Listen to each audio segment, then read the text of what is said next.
கேவலமா நினைப்பாமா. நம்ம வீட்டு ஃபங்க்ஷனுக்கு அவங்க 750 தான் மொய் வச்சாங்க.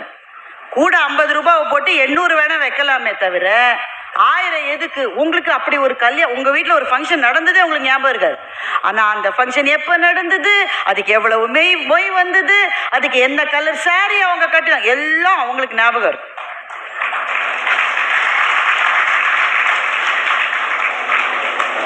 இப்போ நீங்களும் உங்க வீட்டுக்காரமாவும் சேர்ந்து இந்த முடிவுக்கு வரணும். இன்றைக்கு பள்ளிகளில், மேல்நாடுகளும் சரி நம்ம நாட்டிலையும் சரி, ஸ்டோரி டெல்லிங் என்பது ரொம்ப முக்கியமாக பார்க்கப்படுகிறது. கதை சொல்லுவதன் மூலம் சிலவற்றை விளக்குகிற போது நம்முடைய மனத்துக்கு அது மிக நெருக்கத்திலே வந்து விடுகின்றது. அந்த கதை சொல்லுவதிலிருந்து ஆரம்பிக்கலாம். முதல்ல நம்ம பிள்ளைகளுக்கே நம்ம கதை இன்றைக்கு சொல்லுவது ரொம்ப குறைந்து விட்டது. நம்ம எல்லாருக்கும் ஒரு அப்பத்தா வீட்டில் இருக்கோம். எங்கள் வீட்டிலலாம் ஒரு பெரிய அந்த போனின்னு சொல்லுவோம். நீங்கள் உங்கள் பகுதியில் எப்படி சொல்லுவீங்க தெரியல, போனின்னு சொல்லுவோம். அது ஒரு இது மாதிரி வானொலி மாதிரி இருக்கும். அது கடாய். அதில் சோத்தை போட்டு நல்லா குழைச்சி அடித்து எல்லா பிள்ளைக்கும் ஆளுக்கு ஒன்று கொடுப்பாங்க. இவ்வளோ பெரிய உருண்டை ஒன்று கொடுப்பாங்க.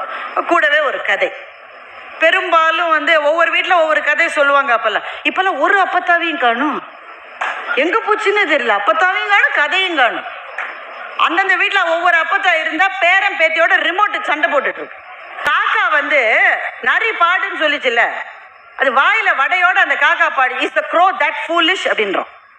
அந்த நீ தானே நேத்திக்கு ஒரு கதை சொன்ன, தண்ணிக்குள்ள கல்லை போட்டு தண்ணியை மேலே வர வச்சது காக்கான்னு. அப்போ மாத்திரம் அவ்வளோ புத்தி இருந்தது, வாயில வடை வச்சுட்டு பாடுற அளவு அதுக்கு புத்தி இல்லையான்னு கேட்குறான்.